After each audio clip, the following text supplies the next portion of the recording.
The Giants end up making the playoffs. I want to start off with them. We already talked about them, of course, with DJ and Saquon getting their extensions. They move into this offseason, though, with more free agents to resign. Julian Love, who was great for them this last season, $8 million. Nick Gates, John Feliciano, those are two starting offensive linemen, along with Darius Slayton, Richie James, Sterling Shepard, three of their top receivers, and Jalen Smith, who's not particularly good in the stage, but he did start for them this last year at linebacker. They can upgrade there. When you look at this Giants offseason, what is their biggest priority? And you feel like, can they maintain last year's pace after winning 10 games, including their playoff W versus Minnesota? Um, well, let's see, right? All right, so they got the 25th overall pick. They got all their picks 1 through 7, so they're looking. They've got 2/3. I guess one of those was the a compensatory pick. Or no. Oh, it was from Kansas City, which was a compensatory pick, but it was from Kansas City for the Kadarius Toney trade.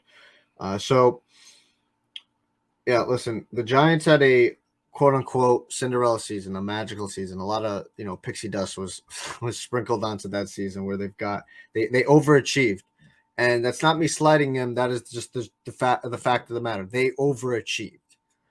Um, yeah, Kenny Galladay is gone. If I'm not mistaken, he got released, didn't he? Already? I'd have to imagine he was if he wasn't already. Okay. So we got Saquon franchise, 10 million. Did he got the was it you that told me he got the non-exclusive? It doesn't matter. No one's going to give him that Okay, anyways. okay. um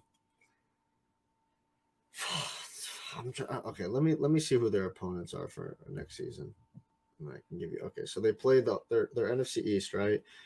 Okay, they play the NFC West, which is the Rams, Seahawks, Cardinals, Niners. That's a little tough. They play the Packers and the Saints. They play the Saints in New Orleans. That'll be tough if it's in New Orleans. They play the entire AFC East, New England, the Jets, Bills, Dolphins. That's murderer's row.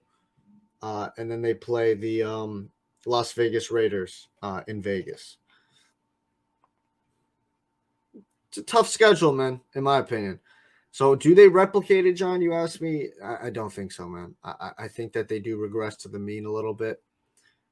We'll see how what moves they make. If they are able to get D Hop, a lot of pressure is going to be put upon young Mr. Daniel Jones to finally show guys like John Tortorelli and other people that Daniel Jones is that dude, a franchise guy that John said he could be. Um, so we will see with the Giants, but I do believe that they are going to regress to the mean. Yeah, I think it's an interesting conversation because you pay Daniel Jones off his potential and not just the production off this last season. And they've been a team that's dealt with a lot of injuries. And given the cap position their opponent a year ago, there was no expectation they would win 7 or 8 games. So you did overachieve massively. And in this division, your division is going to be just as good. Not a single team this last year was under 500. How often do we see that? I mean, in the NFC South, every team was under 500. And the other thing, too, is defensively, you keep Wink Martindale, defensive coordinator, who did a great job with really limited defensive personnel. You keep Mike Kafka as well, your offensive coordinator, but that doesn't matter because the biggest piece in the building is Brian Dable. And when you have an elite level head coach, Brandon, that's the highest ceiling raiser outside of quarterback in football. He found a way last year with a gimmicky offensive scheme to make it work with Saquon. And so you keep Saquon in the mix. I think this year in the draft, you have to take another running back to replace him, but you also have to have that player that can spell him. Because for as great of a season as Saquon had, he was not durable by the end, and we started to see him wear down a little bit with his shoulder injury. So if I'm the Giants, my priorities off this offseason, number one, defensively, I need to add more talent to that group, especially in the secondary. And then I'm looking at a wide receiver one in the draft. I don't think they should be in the market for trading for one. To be honest with you, you've got Wandale Robinson coming off his torn ACL. Why not just have him reintegrate back into the mix? That way, by drafting two wide receivers, that way he's not just being thrown into the fire with an older veteran that might get injured. That's where I come from with their first round pick. Wide receiver, cornerback, and you move from there.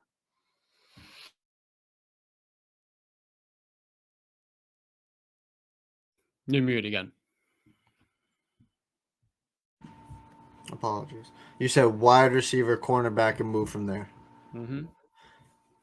So you don't think offensive line is a major concern? Yeah, When you need Daniel Evan Jones Neal was to the develop. Daniel Jones was the third most sacked quarterback in the NFL, 44 sacks. Or that pressure rate came from their former top 10 pick last year, Evan Neal, who had sloppy footwork. And that's something you have to hope develops because they believed in him when they selected him. And like many tackles, it takes a couple of years to develop that. So if he takes a step forward and then the third round, you go offensive line in the interior, that's going to improve with more development. You have arguably the best left tackle and Andrew Thomas. And so that right there is the most important piece. But to be honest with you, Daniel Jones last year's athleticism was able to overcome that to a degree. So it is a need, but it's not as pressing a need as cornerback and surely as wide receiver. I I mean, okay, fair, but I just for a guy who is injury prone, getting sacked 44 times is not very good. I will ask you this. So I answered, I think that they're going to regress to the mean. Do you think that they can replicate? Where are they next season? I think next year the Giants win 9 games again. They overcame so many injuries. And I think with Brian Deeble, he's going to help Daniel Jones take a step forward. Opposed to 22 touchdowns, he may have 27. And at wide receiver, they're going to upgrade massively, I believe. And I mean, this front office, I have a lot more faith in because Daniel Jones only has a $19 million cap hit for this upcoming season.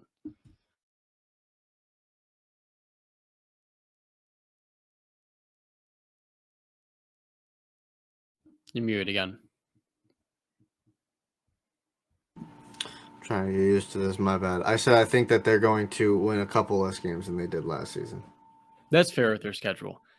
And it would help if they had an extra pick. They only have one extra from Kansas City in the third round at 102. So Man. you do have more opportunities in the third to go offensive line. So you've got 4 picks in those first 2 days. Yeah. We'll go offensive line with 2 of those, wide receiver with 1 at least, maybe both. And then we'll go corner with another. Yeah, I just I'm not that high on the New York Giants. I think that the pixie dust is kind of wearing off. We'll see. We'll see about Dable. I have a lot of I faith in believe him. in So Dable. you should.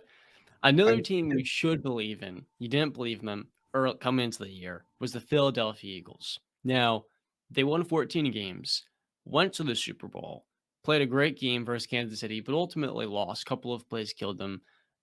And now they move into this offseason with quite a few free agents that were starting on last year's team. Defensively, they have so many that Darius Slay and his agent are working on a potential trade if he can't get the extension that he wants as an all-pro player. So you look at their current, I mean, it's a laundry list. You've got Robert Quinn, who they acquired, Fletcher Cox, who's still worth somewhere in the mid-teens, Javon Hargrave, who's worth upwards to $20 million. I think Chicago might sign him to plug up that defensive line. So there's a clear market. You have James Bradbury, another all-pro, $15 million. Isaac Semeolalu, that's $12 million. Kaiser White, TJ Edwards, he was awesome this last season. He's going to get upwards of $10 million, maybe 12 per spot rack. Miles Sanders made a Pro Bowl. He's worth up to $7 million. And Chauncey Gardner-Johnson, you missed a month, but he was great. He's still in his 4th season. He's worth $13 million. And so the Eagles have all of these free agents. But the good news is, BC, they have 2 first-round picks. And one in the top 10, thanks to the New Orleans Saints, who I don't know what they're doing over there, but they're surely helping out the Eagles and this upcoming year's draft class. Look, I think the Eagles need to go cornerback in this year's class. And I look at Christian Gonzalez out of Oregon, himself a massive pro day. He's cornerback 1, given Darius Slay's on the wrong side of 30. And I think James Bradbury is a little bit more of a scheme fit. I think the priority is cornerback, without a doubt. I mean, it looks like they're going to lose their top 2 corners, right? We'll see if they keep CJ. They did re-sign Brandon Graham, so they got one of their free agents back. I don't think you mentioned Jason Kelsey. I don't not that I think that he'd leave. He's a free agent, so you'd have to sign him to a contract if he does want to come back. Having 2 first-round picks, I keep forgetting they have 2 first-round picks. The what are the same? What's going on over there in New Orleans? They're I ready just for 9 wins. I just feel like the Eagles are going to take a little bit of a step back too, just because of all these free agents that I don't think they're going to be able to resign. How many do you think that they're able to get back? Do you think that they get Brad? I don't think they get Bradbury back. So this is what matters. Philadelphia's projecting cap space is listed around $8 million. Yeah, so they're not getting Bradbury. You think they got a chance to get Fletcher Cox back or no? If anyone's to take a hometown discount, it'd be Fletcher. CJ. They invest a lot into him. This is what Howie Roseman's paid to do. I think CJ is going to be extended. But now you're kind of splitting hairs between him or a Darius Slay extension. Who specifically was granted permission to seek a trade? I'm sorry I said he's working out a trade before. He was granted permission. Hargrave, you don't think he's coming back, right? I think Javon's gone. Okay. Yeah, it's going to be tough. Listen, they're still going to be a good team, right? I think they're going to be battling with the Cowboys to win that division. But I think that they do take a tad step back.